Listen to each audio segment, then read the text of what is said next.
Hello everyone, this is our English class and today we will continue with our chapter resolution. However, it was true the Third World War had started and the reason for this tragic event was water crisis. कहना गलत नहीं होगा कि third world war जो है वो start हो गया था और इसका रीजन जो है वो वाटर क्राइसिस, पानी की कमी ही था. The countries with huge stores of pure water were being attacked by other countries to capture their water pockets. जो बड़ी कंट्रीज थी जिनके पास में बहुत ज्यादा अच्छा पानी था उन पर अटैक कर रही थी दूसरी कंट्रीज जिससे वो उनके वाटर पॉकेट्स जो है उनको अपने अंडर कर सकें. Will the entire humanity perish? क्या पूरी इंसानियत जो है वो खत्म हो जाएगी?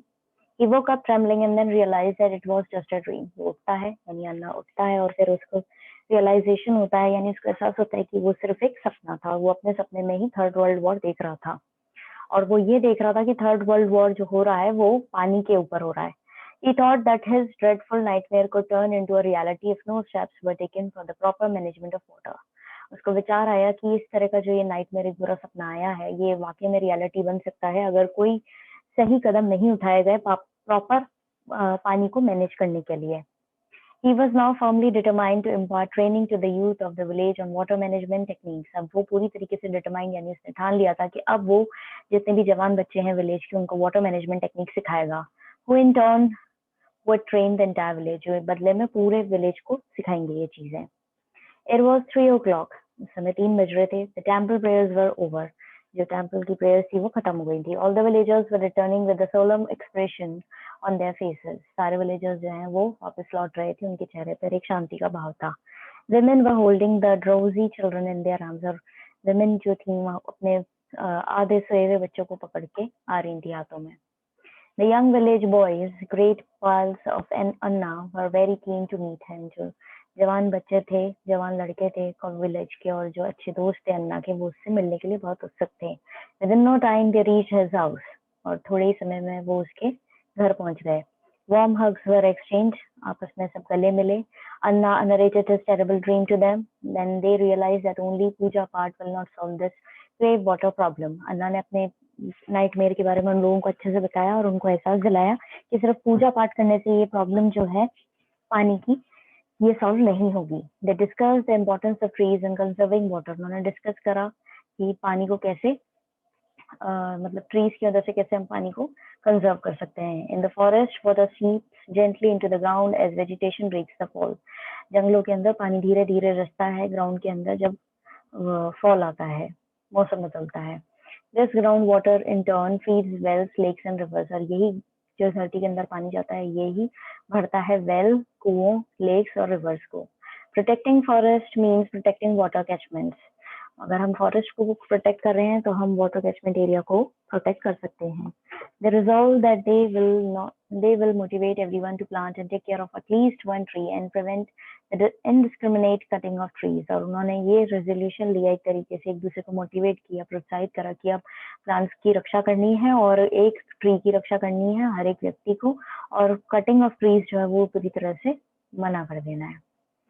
क्योंकि पानी जो है जब जंगलों में पेड़ पौधे लगे हुए होते हैं उनके द्वारा ही पानी जो है जमीन में रिसता है धीरे धीरे. Mahesh, a vibrant boy with glowing eyes, said, I know that over the years, rising population, growing industrialization, and expanding agriculture have pushed up the demand for water. Mahesh एक जो उभरता हुआ बच्चा था उसने अपनी चमकती आंखों से कहा कि मुझे पता है आने वाले सालों में बढ़ती पॉपुलेशन के साथ में और इंडस्ट्रियलाइजेशन जो बढ़ रहा है और एग्रीकल्चर भी एक्सपेंड हो रहा है हमारी डिमांड जो है पानी की वो बढ़ेगी.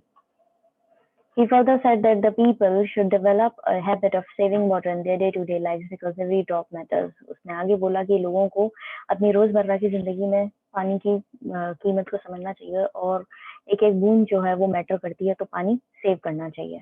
Ramuda, a bright chap with calm, meditative face, made his presence felt and said, in urban areas, the construction of houses, footpaths and roads has left little exposed earth for water to soak in. Ramuda एक बढ़ता हुआ बच्चा था वो भी उसने बहुत ही शांत तरीके से अपने चेहरे पर शांत उसका चेहरा था बिल्कुल और उसने अपनी प्रेजेंस फील कराते हुए बोला कि अर्बन एरियाज यानी शहर के एरियाज जो होते हैं वहाँ पे हाउसेस इस तरीके से बन रहे हैं फुटपाथ बन रहे हैं रोड्स बन रहे हैं कि बहुत कम जगह बची है जहाँ पे पानी अंदर धरती में जा पाए.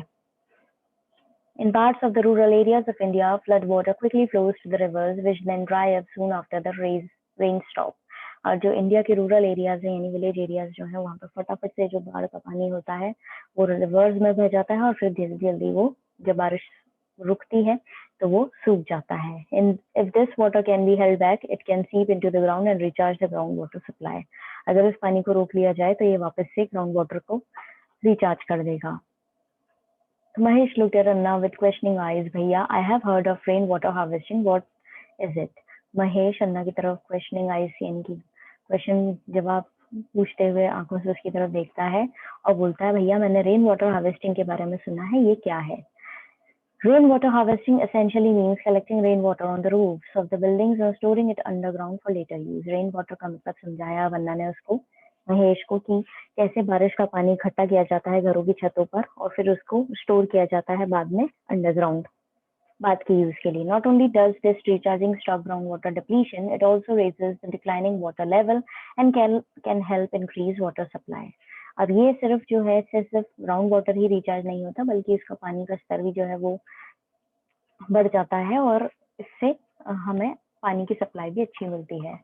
It is necessary to stop the decline in groundwater levels, prevent seawater from moving landward, and conserve surface water runoff during the rainy season, explained Anna.